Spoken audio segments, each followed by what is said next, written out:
కామారెడ్డి మండలంలోని నర్సన్నపల్లి మాదిగ కులస్తులకు సంబంధించిన విషయంలో జిల్లా అదనపు కలెక్టర్ విక్టర్ గారు ఈ నెల 30వ తేదీన స్వయంగా మీ యొక్క గ్రామానికి నేనే ఈ నెల 30 తేదీన వచ్చి మీ యొక్క ఊరు సమస్యలు పరిష్కరిస్తానని చెప్పడంతో ఈ నెల 30వ తేదీన మాదిగ కులస్తులకు సంబంధించిన అందరూ టెంట్ వేసుకొని 5 గంటల వరకు చూడడం జరిగింది. ఈ రోజు సాయంత్రం 5 గంటలు అయినా కూడా రాకపోవడంతో జిల్లా అదనపు కలెక్టర్ విక్టర్ గారి కార్యాలయానికి పాదయాత్ర ద్వారా నర్సన్నపల్లి గ్రామం నుండి జిల్లా కలెక్టర్ కార్యాలయం వరకు పాదయాత్ర ద్వారా బయలుదేరడం జరిగింది. విషయం తెలుసుకున్న rural CI Raman, SI Ranjith, tehsildar, deputy tehsildar మార్గ మధ్యంలో అక్కడికి చేరుకొని మాదిగ కులస్తులకు జిల్లా అదనపు కలెక్టర్ విక్టర్ గారికి, ఆర్టీఓ గారికి మీటింగ్ ఉండడం వల్ల రాలేకపోయారని, మార్చి 1వ తేదీన నర్సన్నపల్లి గ్రామానికి వచ్చి అన్ని దేవతల ఆలయ ప్రవేశం నిర్వహిస్తారని చెప్పడం జరిగిందని వారు చెప్పడంతో తిరిగి మళ్లీ గ్రామానికి వెళ్లడం జరిగింది. భీం ఆర్మీ నిజామాబాద్ జిల్లా అధ్యక్షులు గడ్డం రవి, గ్రామానికి చెందిన ఏలూరు స్వామి తెలిపారు. ఒకవేళ మార్చి 1వ తేదీన మా గ్రామానికి జిల్లా అదనపు కలెక్టర్ విక్టర్ గారు రాకపోతే కార్యాచరణ ప్రకటిస్తామని తెలిపారు. నర్సన్నపల్లి గ్రామంలో ఉగాది పండుగను పురస్కరించుకొని మా గుడికి సున్నం వేయకుండా మా కులాన్ని పక్కకు పెట్టి మాకు ఉన్నటువంటి సౌకర్యాలను ఒక్కొక్కటిగా కట్ చేస్తామని గ్రామ సర్పంచ్ గారు మరియు వివిధ రజక కులస్తులు మాట్లాడడం జరిగింది.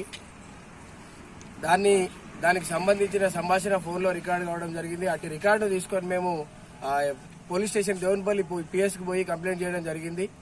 వారిపైన ఎస్సీ ఎస్టీ అట్రాసిటీ కేసు కూడా బుక్ చేయడం జరిగింది. 24వ తారీఖు నాడు మాకు కొన్ని దేవాలయాలకు ప్రవేశం జరగనివ్వడం లేదు, వాళ్ళు అడ్డుకుంటున్నారు. మేము మా వాళ్ళు ఎవరైనా పోతే వాళ్ళని మీరు ఎస్సీలు గుళ్ళకు వస్తారా అని చెప్పి దూరం పంపించారు అని చెప్పి మేము చెప్పడం జరిగింది. అటు విషయమై 24వ తారీఖు నాడు మేము జిల్లా కలెక్టర్ కార్యాలయానికి వెళ్లి అక్కడ అడిషనల్ కలెక్టర్ విక్టర్ సార్ గారికి ఒక వినతి పత్రం ఇవ్వడం జరిగింది. సార్, మేము ఈ రోజే దేవాలయాల ప్రవేశాలు చేస్తాము, మీరు రండి సార్ అంటే ఈ రోజు మీరు ఇప్పుడే వచ్చి దేవాలయాల ప్రవేశం చేస్తామని రమ్మంటే ఇప్పుడే రాము. 30వ తారీఖు నాడు ఉదయం 11 గంటలకు వస్తాము, మీరు కావాల్సిన కొబ్బరికాయలు దండలు అన్ని రెడీ చేసుకోండి, మేమే వచ్చి మా ద్వారా మా సహాయంతో మిమ్మల్ని ప్రతి గుడిలోకి ప్రవేశం కల్పిస్తామని చెప్పడం జరిగింది. అదేవిధంగా వాళ్ళు చెప్పిన మాట ప్రకారం ఈ రోజు మేము ఉదయాన్నే 9 గంటల నుంచి మా యొక్క అంబేద్కర్ సంఘం కులస్తులం అందరం కూడా గ్రామంలో గాంధీ చౌక్ వద్ద ఒక టెంటు, కుర్చీలు, అంబేద్కర్ గారి యొక్క ఫోటో పెట్టుకుని ఆ అధికారుల కోసం వెయిట్ చేయడం జరిగింది. అయినప్పటికీ అధికారులందరూ డిటిఓ గారు, ఆర్టీఓ గారు, ఆర్ఐ గారు ఇద్దరు మాత్రమే మా గ్రామానికి రావడం జరిగింది.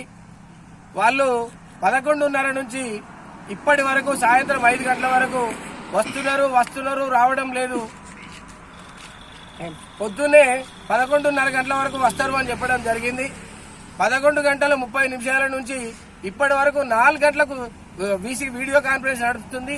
సాయంత్రం 4 గంటలకు ఖచ్చితంగా కలెక్టర్ గారు, ఆర్డీఓ గారు, ఎంఆర్ఓ గారు, స్థానిక పోలీస్ స్టేషన్ కి సంబంధించినటువంటి ఎస్ఐ గారు అందరూ కూడా వస్తున్నారు.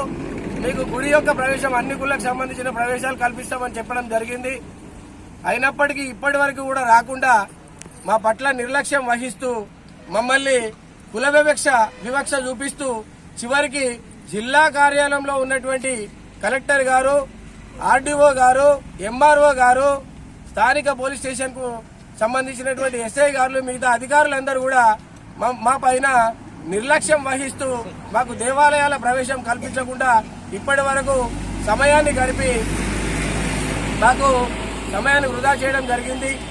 ఇప్పటికైనా 4 గంటలకైనా వస్తారా సార్ అని మేము అడిగితే ఇప్పటికి వాళ్ళు ఫోన్లు స్విచ్ ఆఫ్ పెట్టుకున్నారు. ఆ ఫోన్లు కూడా లేపడం లేదు, కొందరు ఫోన్లు చేస్తే లేపడం లేదు. ఎంఆర్ఓ గారు ఫోన్ స్విచ్ ఆఫ్ పెట్టుకోవడం జరిగింది. ఈ విధంగా జరిగితే సరే మా వద్దకు కలెక్టర్ గారు రారేమో, మా బడుగు బలహీన వర్గాలకు మేము దళితులము, మేము అస్పృశ్యులము, అంటరాని వాళ్ళమని చెప్పి ప్రభుత్వం కూడా మమ్మల్ని చూస్తుందేమో అని చెప్పి మేమే రోడ్డు పైన పాదయాత్రగా కలెక్టర్ గారి ఆఫీస్కి పాదయాత్రగా బయలుదేరడం జరిగింది. మా బాధని మళ్లీ కలెక్టర్ గారు ముందుకు పోయి ఆయన ముందే విన్నవించుకుంటామని చెప్పి మా గ్రామం యొక్క కులస్తులందరం ఈ రోడ్డు బాట పట్టడం జరిగింది. పాదయాత్రగా కలెక్టర్ గారి ఆఫీస్కు బయలుదేరడం జరిగింది. మేము న్యాయం జరిగే వరకు కలెక్టర్ గారి ఆఫీస్ ముందే కూర్చొని ఆయన వచ్చి మాకు దేవాలయాల ప్రవేశాలు కల్పించే వరకు మేము ఆయనకు మా విన్నపం తెలియజేస్తూనే ఉంటాం.